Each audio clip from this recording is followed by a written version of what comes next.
인내.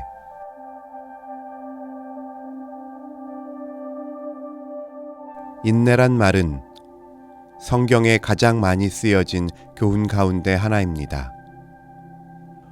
오래 참는다는 영어로 long suffering, patience, steadfastness 등은 어떤 어려운 일이 있어도 그것을 견디어 나가는 것, 그리고 오래오래 꾸준해서 끝장을 보고야 마는 것을 의미합니다.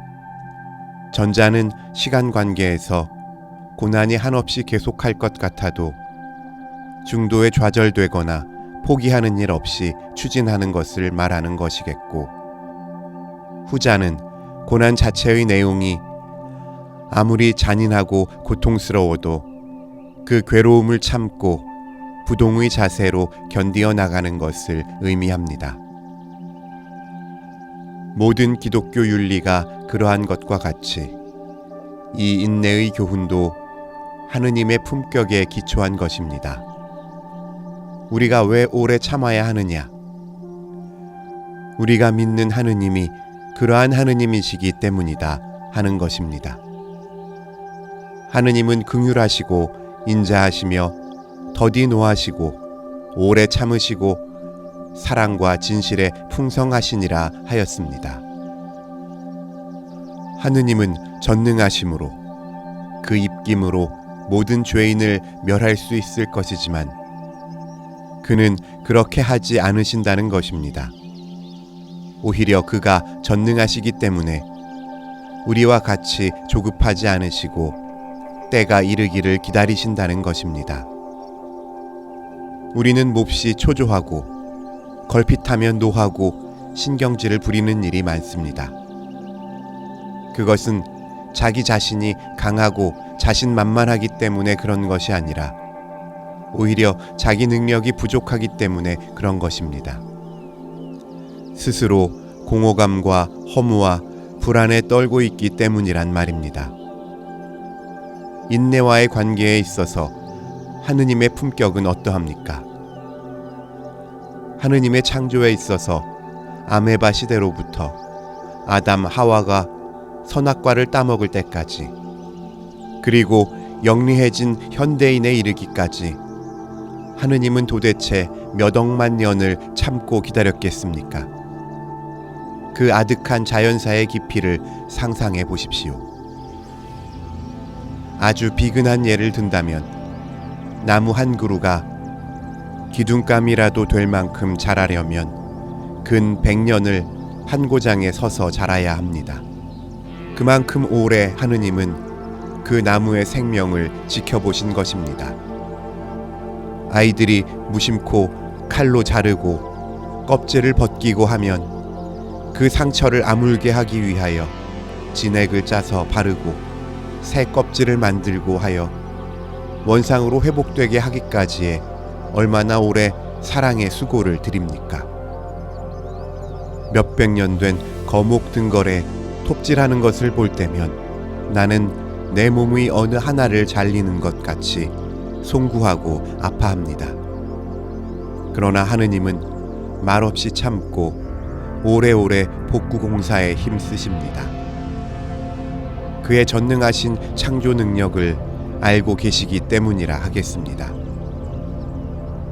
그는 자신의 넘치는 지혜와 창작 의지에 따라 지구의 어느 구석진 고장에도 밀림과 폭포와 맑은 시내와 아름다운 새와 짐승을 기르십니다. 어느 한 사람이 보아주지도 않고 그런 것들이 있는 줄도 모르는 긴 세월을 기다립니다. 그 위대한 전시품들을 관람하는 사람 하나 없어도 몇백만 년 참으십니다. 역사 안에 위대한 인간들을 보내어 각 분야에서 천재적인 창작품을 냅니다. 그러나 못돼먹은 인간들이 그 인재들을 오해하고 질투하고 모함하고 귀양 보내고 억울하게 죽이기까지도 합니다. 그래도 하느님은 오래 참으십니다. 결국에는 그 억울함을 풀어주시고 그를 영광스럽게 하실 능력이 풍요하시기 때문에 당장 심판을 내리지 않으시고 악한 자의 회개를 기다리시는 것입니다. 공자님도 인부지이 불온, 즉 사람들이 내가 한 선행을 알아주지 않아도 노여워하지 않는 것이 군자의 태도라고 하셨습니다. 예수님도 왼손이 한 것을 오른손이 모르게 선을 행하라 하셨습니다. 은밀한 중에 하느님이 보시니 그것으로 만족하다는 것이겠습니다. 이런 것은 어떤 선행의 성취를 위한 적극적이고 건설적인 인내라 하겠습니다. 이웃 몰래 양식 내기는 바보짓이 아닙니다. 그것이 참 선행입니다. 그러므로 남이 몰라주고 바보라 비웃어도 영광을 느끼며 참는 것입니다.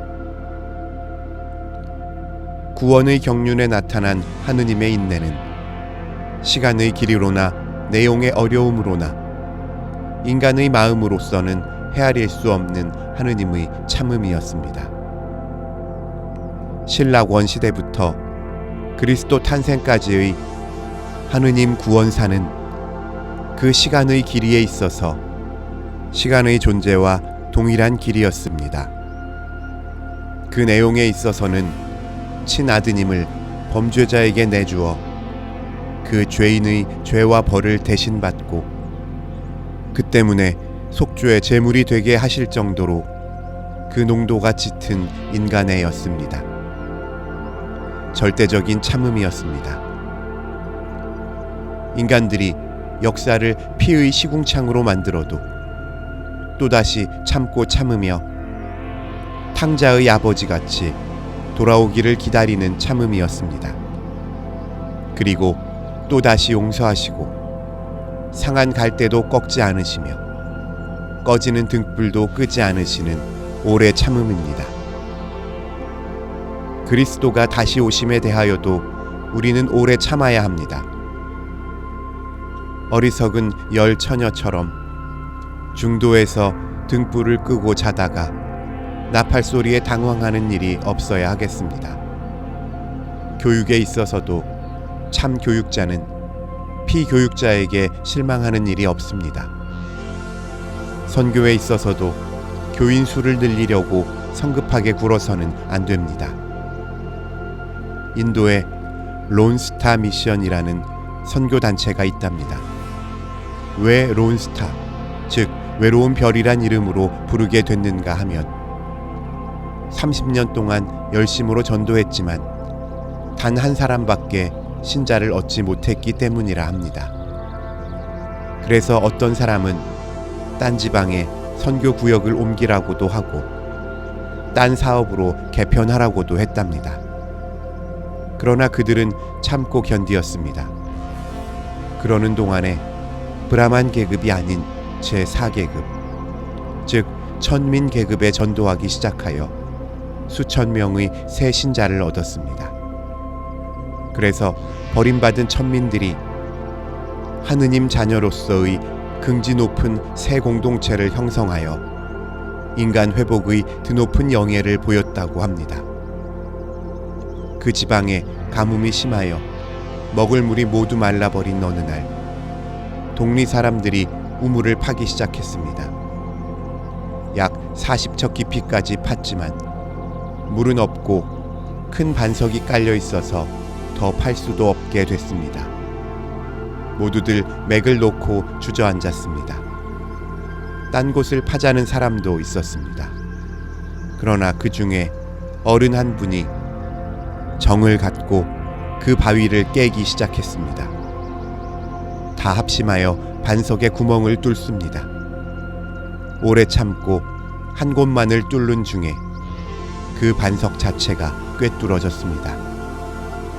생수가 몇 기를 치솟았습니다. 가뭄 때문에 강물이 다 말라도 이 샘물만은 끊임없이 치솟았습니다. 여기 고학하는 학생들이 있는 것 같습니다. 고학하다가 이제는 더 어쩔 수 없다 하는 막다른 골목에 도달한 느낌이 생겼을 때 그는 다시 생각합니다. 공부를 일시 중단하고 어디 취직이나 해서 돈을 벌어갖고 다시 공부를 시작하자. 그래서 그는 딴 직업인이 됩니다. 그는 그것으로 끝납니다. 다시 공부하는 사람은 거의 없습니다.